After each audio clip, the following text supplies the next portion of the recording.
Bu Mega adalah guru selain pemimpin ya. Ya. Guru yang membantu saya melihat jernih ke masa lalu. Pak Prabowo adalah guru yang membuat saya bisa melihat jernih ke masa depan. Saya sudah merasa pada waktu itu akan ada banyak gejolak di dunia, akan ada banyak konflik di dunia, akan ada banyak perang. Ada beberapa perang besar yang menentukan keamanan untuk menyatukan PDI Perjuangan dan Gerindra dan sebagai satu paket. Tapi kan nggak terjadi. Malahnya saya yang dipecat. Saya SMP kelas 1 itu mendambakan sebuah perubahan. Dan saya harus terlibat dalam perubahan itu. Makanya PER itu jadi ya? Apa? Ya itu dari hanya salah sebuah satu aja. Ya. Semangat dari dalam hati. Iya, memang Siapa aja dulu Mas Bud?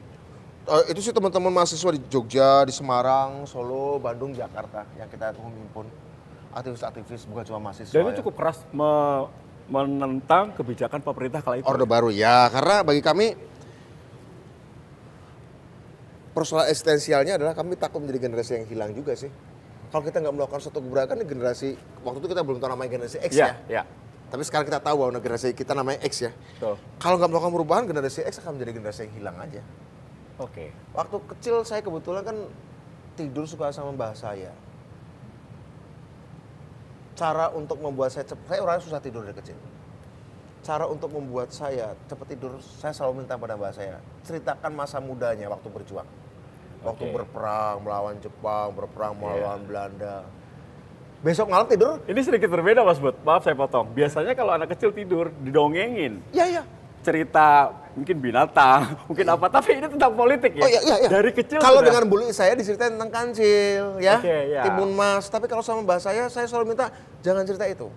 Cerita gimana waktu muda melawan Jepang, bertempur, kemudian melawan Belanda, kemudian menjadi kepala desa. Ketika desa kita ini ada pergolakan politik, ada DITII, ada peristiwa 65. Cerita waktu kecil. Waktu saya kecil diceritain, karena saya negik lagi. Sebenarnya waktu muda Indonesia, waktu mbah muda, Indonesia dulu seperti apa zamannya Bung Karno. Pergerakannya apa, politiknya gimana, cerita perangnya gimana. Itu saya nikmati betul dan kebetulan ibu saya juga suka bercerita, ibu saya cerita tentang sejarah. Ibu saya mengenalkanlah tokoh-tokoh perang. Napoleon, Genghis Khan, kemudian Simon Bolivar, pahlawan perjuangan kemerdekaan Amerika Latin. Itu waktu SD itu, kelas 4 SD. Mas Bud tadi kuliahnya apa dulu yang ambilnya ya? Saya ambil ekonomi. Bukan sejarah? Bukan. Sejarah saya belajar. Saya mau break dulu. Oke, boleh. Saya dulu ya Mas Bud ya. Sejarah saya belajar informal aja. Oke, saya break dulu, nanti Mas Bud berikutnya. Semoga saya bisa menghabiskan semuanya. Oh iya, oke. Wah. Ada yang masuk nih Mas Bud. Oh iya, keren. Bola, saya lanjutkan dulu ya. Lanjut dong. Jadi mulai masuk politik tahun 82 ya Mas Bud? Bukan masuk politik ikut aja ke kampanye. Kalau masuk partai setelah PRD? Ya masuk PDI tahun 2005. Masuk PDI Perjuangan. Siapa yang mengajak Mas Budi? Waktu itu sih kita koordinasi dengan Pak Taufik Kemas ya. Almarhum Pak Taufik Kemas ya. Betul. Terus sepertinya kalau saya lihat kesayangan Bu Mega. Pokoknya PDIP itu Budiman Sujatmiko. Waktu itu. Kalau PRD mungkin ya, tapi kalau PDI Perjuangan ya Bu Mega ya. Tapi ketika Mas Bud keluar dari partai besar itu, heboh. Oh gitu ya? Itu bisa menentang Ibu Mega itu luar biasa. Apa dasar pemikiran Mas Bud kala itu? Oh, bukan menentang. Jadi gini, sebenarnya waktu itu saya tidak keluar. Saya waktu mendatangi rumah Pak Prabowo pada tanggal 18 Juli, jika tidak keliru, tahun 2023.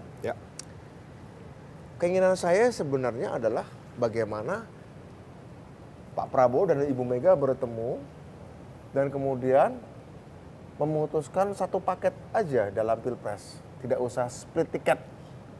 Ya, supaya gabung saja. Karena kalau Gerindra dan PDI Perjuangan bersatu, Presiden Wapres begitu ya. Mudah-mudahan saya yakin sih menangnya banyak dan mudah, relatif smooth gitu ya. Dan kedua partai ini menurut saya yang dipilih oleh Bu Mega dan Pak Prabowo, menurut saya cocok, banyak kecocokannya, banyak kesamaannya, sehingga ketika presiden yang terpilih nanti Pak Prabowo dengan didampingi Wapresnya dari PDI Perjuangan memimpin relatif terjaga secara ideologi, secara kualitatif maksudnya, terjaga juga secara kuantitatif, sehingga tidak ada keraguan bagi siapapun untuk memewujudkan memilih paket itu dan mewujudkan program-program dan cita-cita Pak Prabowo yang menurut saya kongruen atau klop dengan visi-visi PDI Perjuangan juga menurut saya. Tapi pernah gagal, Mas Bud? Paket itu pernah gagal? Ya, gagal di masa lalu.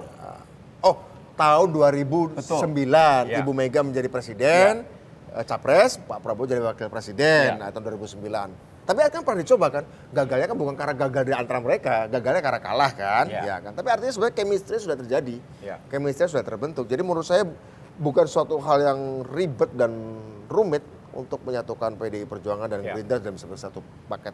Tapi kan nggak terjadi, malah ya saya yang dipecat karena memang pada waktu PDI Perjuangan sudah mencalonkan Pak Ganjar. Tapi kita lihat realita politiknya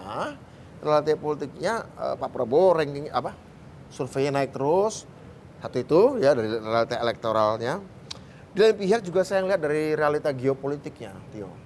Maksud saya begini, saya sudah merasa pada waktu itu akan ada banyak gejolak di dunia, akan ada banyak konflik di dunia, akan ada banyak perang.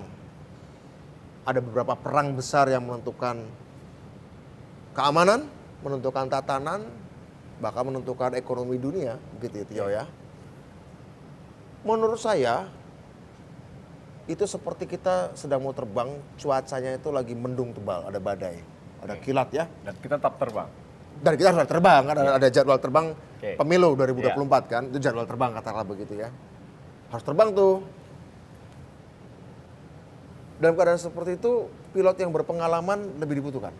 Dan pilot yang paham tentang cuaca seperti itu dibutuhkan.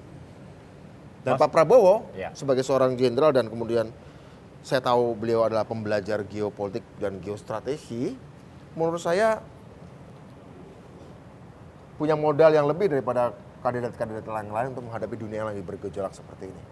Tapi saya melihat keberanian Mas Budiman Sujatmiko untuk meninggalkan sebuah partai yang membesarkannya dengan ideologi yang sudah tertanam sejak kecil. Itu sebuah keberanian besar, langkah besar. Aduh.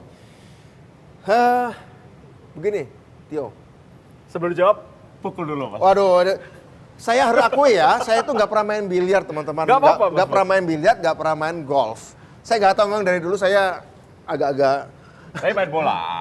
Main bola, main bola iya. Pokoknya yang gabrus-gabrusan skill lah, keras itu saya suka tuh. Seorang aktivis, kita sudah tidak bisa pungkiri. Tapi kalau bisa masuk bola 2 atau bola 9, bola 2 Mas Bud. Jangan. Ini luar biasa. Jangan saya kasih tantangan saya agak-agak ini. Saya kasih tantangan, saya dikasih tantangan yang lain aja. Ini saya baru pertama loh ini. Nggak apa-apa Mas Bud. Coba mana? Pokoknya bola 2 Mas Bud. Gitu ya? Ya, arahkan bola 2. Aduh, nggak bisa.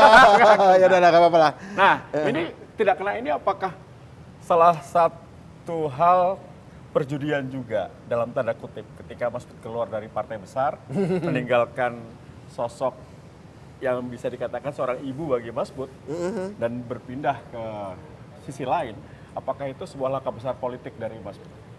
Saya pikir ketika saya tidak di PDI Perjuangan, saya kira itu cuma masalah administratif, tapi dari values-nya, nilai-nilai ideologisnya menurut saya, karena begini Tio, ini mungkin baru saya katakan. Bagi saya, Bu Mega adalah guru, selain pemimpin ya, guru yang membantu saya melihat jernih ke masa lalu. Pak Prabowo adalah guru yang membuat saya bisa melihat jernih ke masa depan. Ya, lewat Bu Mega, saya bisa melihat masa lalu dengan jernih. Lewat Pak Prabowo, saya bisa melihat masa depan dengan jernih. Nah, kita nggak mungkin ketika mengendarai mobil hanya melihat kaca depan tanpa melihat spion. Nggak mungkin hanya melihat depan terus tanpa melihat masa lalu. Tapi juga nggak bisa melihat spion terus tanpa melihat masa depan. Jadi seni untuk menggabungkan melihat secara jernih masa lalu lewat Bu Mega dan melihat secara jernih ke masa depan lewat Pak Prabowo, menurut saya itu adalah cara yang paling realistis, cara yang menurut saya paling benar dalam untuk melihat, mengikuti perkembangan zaman, mengikuti sejarah dan menyiapkan antisipasi dan respon perkembangan sejarah Indonesia hari ini dan ke depan dan dunia juga ya.